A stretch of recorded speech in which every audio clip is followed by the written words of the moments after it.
આકાશવાણી અમદાવાદ વડોદરા.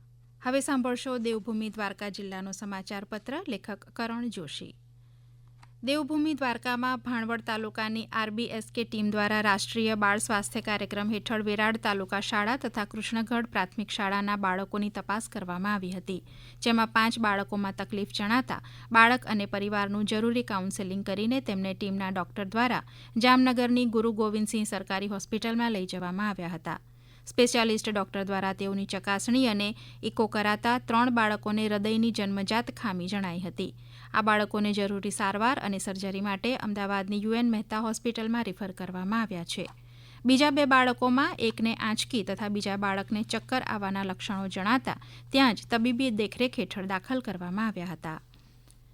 જિલ્લા કલેક્ટર કચેરી ખંભાળિયા ખાતે સાંસદ પૂનમબેન માડમે રેલવે અધિકારીઓ સાથે સ્થાનિક પડતર પ્રશ્નો સંદર્ભે બેઠક યોજી હતી. તેમણે કલેક્ટર રાજેશ તન્નાની ઉપસ્થિતિમાં રેલવે સાથે સંકળાયેલા નાગરિકોના પ્રશ્નો અને રજૂઆત સાંભળી હતી, તેમજ રેલવે અને અન્ય વિભાગોના અધિકારીઓ પાસેથી પ્રશ્નો અંગે વિસ્તૃત ચર્ચા કરીને જરૂરી માર્ગદર્શન આપ્યું હતું. દ્વારકા ખાતે આગામી 16મી ઓગસ્ટના જન્માષ્ટમી ઉત્સવ 2050ની ઉજવણી કરવામાં આવનાર છે, જેમાં સુચારુ આયોજન અંગે જિલ્લા કલેક્ટરની અધ્યક્ષતામાં કલેક્ટર કચેરી સભાખંડ ખાતે બેઠક યોજાઈ હતી, જેમાં તેમણે શ્રીકૃષ્ણના જન્મોત્સવ પ્રસંગે બહોળી સંખ્યામાં આવતા ભક્તોને કોઈપણ અગવડ ન પડે તે માટે ટ્રાફિક, વાહન પાર્કિંગ વ્યવસ્થા, હેલ્પ ડેસ્ક ઊભા કરવા, વીજ પુરવઠો, સ્વચ્છતા, પીવાના પાણી સહિતની વ્યવસ્થાઓ સુનિશ્ચિત કરવા માટે જણાવ્યું હતું. ઉપરાંત કાયદો અને વ્યવસ્થા તથા મંદિર આસપાસ બેરિકેડિંગ કરવા સહિત તમામ આનુષંગિક વ્યવસ્થાઓ ચકાસી લેવા માટે જરૂરી માર્ગદર્શન આપ્યું હતું. દેવભૂમિ દ્વારકા જિલ્લા મેજિસ્ટ્રેટ દ્વારા ગુજરાત પોલીસ અધિનિયમ 1951 હેઠળ મળેલ સત્તાની રૂએ જાહેરનામું બહાર પડાયું છે, જે મુજબ જામનગર લાલપુર પોરબંદર રોડમાં હયાત માઇનોર બ્રિજના સ્લેબ તથા પિયર અને એબેટમેન્ટ ડેમેજ થયેલ હોય સલામતીના ભાગરૂપે તમામ પ્રકારના ભારે વાહનોને આ બ્રિજ ઉપરથી પસાર થવા ઉપર મનાઈ છે.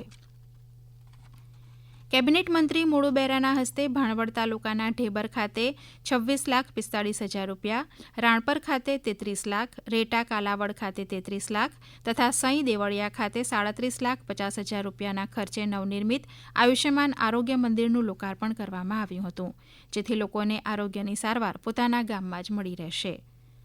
દેવભૂમિ દ્વારકા જિલ્લા કલેક્ટર કચેરી ખાતે જિલ્લાના પ્રભારી મંત્રી કુંવરજી બાવળિયાના અધ્યક્ષ સ્થાને મોન્સૂન આયોજન સહિતના પ્રશ્નો અંગેની સમીક્ષા બેઠક યોજાઈ હતી, જેમાં તેમણે ચોમાસાની સિઝન હોય જિલ્લામાં શરૂ કરાયેલા કંટ્રોલ રૂમ, સુરક્ષા, ડેમની પરિસ્થિતિ જેવા મુદ્દાઓ ઉપર માહિતી મેળવી હતી. મંત્રીશ્રીએ સંલગ્ન વિભાગોને માર્ગદર્શન આપતા ચોમાસા દરમિયાન તાલુકા કક્ષાએ તેમજ જિલ્લા કક્ષાએ કંટ્રોલ રૂમ સતત કાર્યરત રહે, ડેમની લાઈવ પરિસ્થિતિનું અપડેટ સતત મેળવવા, આશ્રય સ્થાનો ઉપર સ્થળાંતર કરવામાં આવે તો તેવા સંજોગોના સ્થળાંતરિત લોકોને પ્રાથમિક સુવિધા મળી રહે તેની તકેદારી રાખવા જણાવ્યું હતું.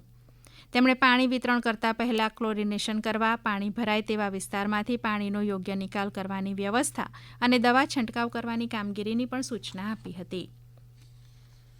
દેવભૂમિ દ્વારકા જિલ્લાના ગ્રામ્ય વિસ્તારના ઘર વિહોણા કે કાચું મકાન ધરાવતા અનુસૂચિત જાતિના કુટુંબો ડોક્ટર આંબેડકર આવાસ યોજનાનો લાભ લઈ શકશે. નબળી આર્થિક પરિસ્થિતિ ધરાવતા ગ્રામ્ય કુટુંબોને સરકાર દ્વારા ફાળવેલ મફત પ્લોટ, ખરીદ કરેલ પ્લોટ અથવા અન્ય કોઈ પ્રકારે માલિકી હક ધરાવતા પ્લોટ અથવા તદ્દન કાચું મકાન, કોબા, રહેણાંક માટે યોગ્ય ન હોય તેવું જર્જરિત મકાન ધરાવતા હોય તેવા અરજદારોને પાકા આવાસ બનાવવા માટે નાણાકીય વર્ષ 25-26 અંતર્ગત ઓનલાઈન અરજીઓ મંગાવવામાં આવી રહી છે. આ યોજના અંતર્ગત વિવિધ 4 તબક્કે 1,70,000ની સહાય મળવાપાત્ર થશે. આપ સાંભળી રહ્યા હતા દેવભૂમિ દ્વારકા જિલ્લાનો સમાચાર પત્ર. લેખક કરણ જોશી. પ્રસારણ આકાશવાણીના અમદાવાદ વડોદરા કેન્દ્ર પરથી કરવામાં આવ્યું.